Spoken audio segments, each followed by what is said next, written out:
ما و شما را بعد از شستشو کردن در کفن میپیچانند.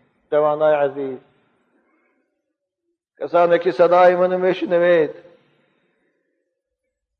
خواهش من از شما این است که در وقت شستشو کردن بالای نزدیکای خود شرکت کنید. نگذارید مرده های شما را، نگذارید پدر و مادر شما را، برادر شما را شخصی بیگانی بیرحم شوید.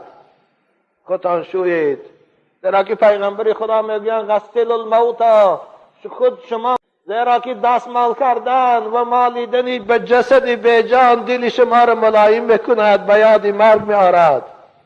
این عیب است که پدری که یک عمر شما را در آغوش تربیت کرد یا مادری که شما را در آغوشش تربیت کرد، در وقت وفات برای وی مردشو از کوچه بیارید.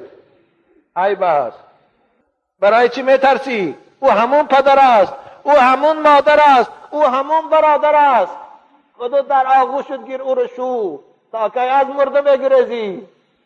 روز خودم بالای او تخت خواب میری. بنابر شستن مرده واجب است.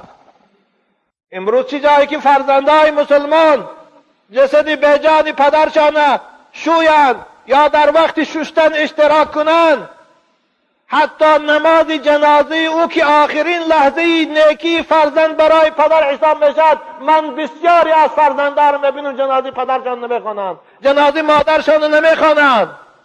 رنگ بیگانه ها بارین فقط اظهار مصیبتشان در چی میکنند؟ در یک پوشیدن جامعه سیاه و در سرشان تاقی موندن. همین نه، به این پدر و مادر از تو راضی نمیشود، به این روح او مرحوم از تو راضی نیست.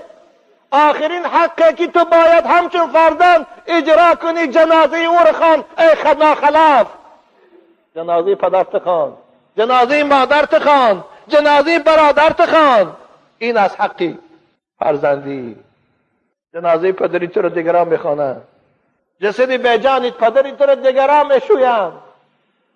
جوانای عزیز، خدا شما را عمری درخت.